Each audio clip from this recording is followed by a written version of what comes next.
Hi everyone, it's Donna here. Welcome back to my channel.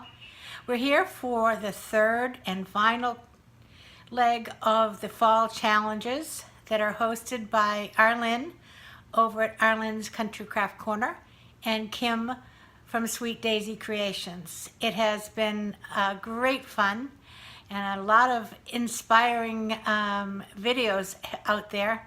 Some great talented people. I am just amazed. And the diversity of the kinds of styles has really been something. So for number 3 in the challenge, today we have the lantern centerpiece.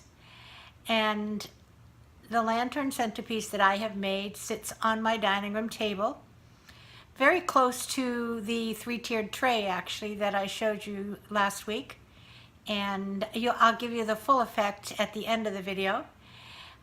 This tray is really truly an inspiration from Arlynn. I have been making centerpieces and decorating like that for years, but I really never used lanterns as part of my decorating process. It just didn't seem to, it wasn't something that I even thought of. But obviously, a lot of people are now because there are lanterns everywhere. It has become one of the most popular decorating items, and I'll give a lot of that credit to Arlynn. She has a big following and has been using some beautiful decorations with using lanterns for quite a while. So I will give a shout out to Arlynn today and tell her thanks so much for the inspiration. I'm not nearly as talented as she, but it certainly is fun to play with these lanterns and bows, and I did make a funky bow to go in the top.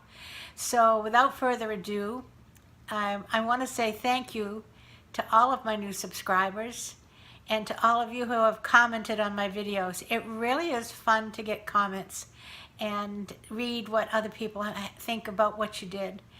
I appreciate every single one of them, and most of the time I'm on an iPhone, so I really can't type, or an iPad, so it's difficult to type long replies, so you might just get a heart, but it is a heartfelt heart.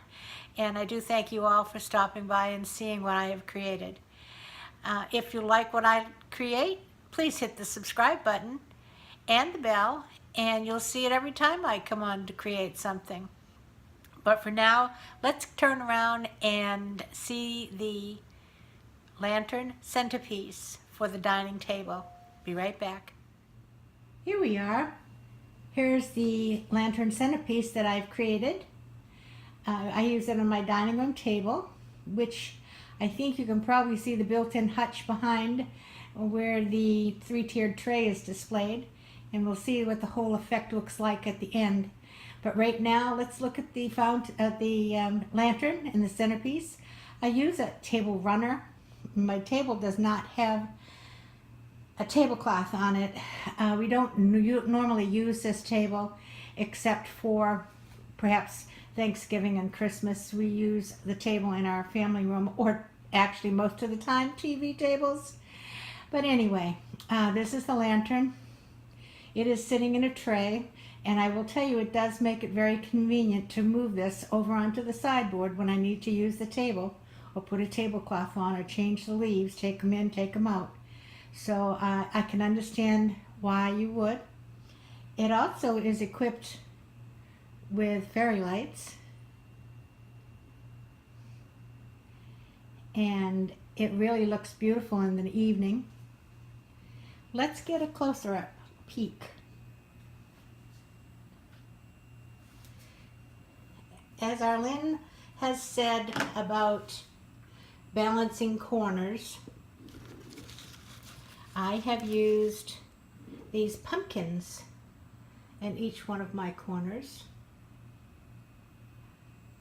And you can see one back there. And you can see one back there. And then I really just filled it in with some pretty fall flowers. The seed pods again, leaves. Some of these leaves are really sparkling leaves.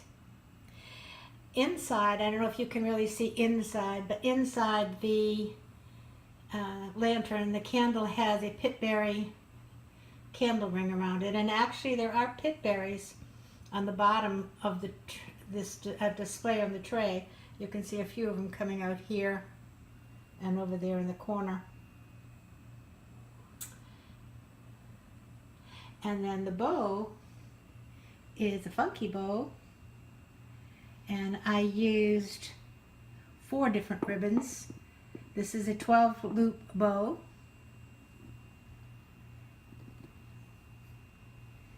And let me just see if I can get you in close to see.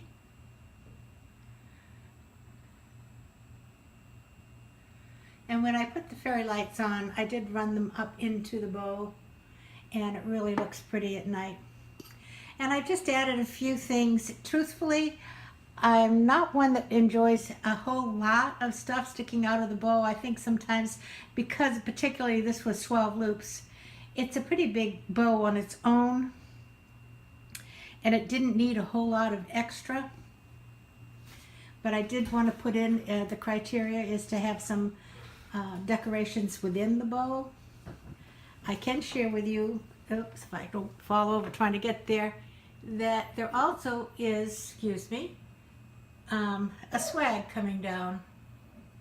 And I've got you crooked. There you go. A swag coming down on both sides.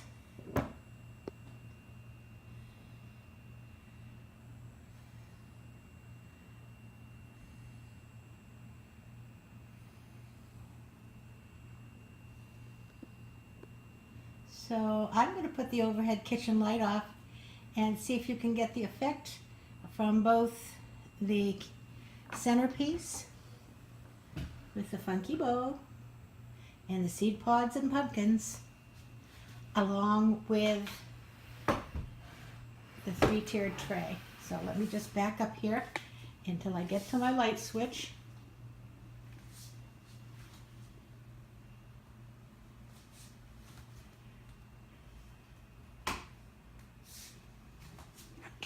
And there you go. This whole display area is very pretty at night. So I really hate to say goodbye, but this is the last of the challenges for this fall. Thanks so much, Arlynn and Kim, for hosting these. And we'll wait with bated breath to see what you come up with next. Looking forward to your home tour. So there you go. Here's my lantern centerpiece for the fall challenge. Thanks so much for stopping by. I'll see you again soon. Play nice now. Bye-bye.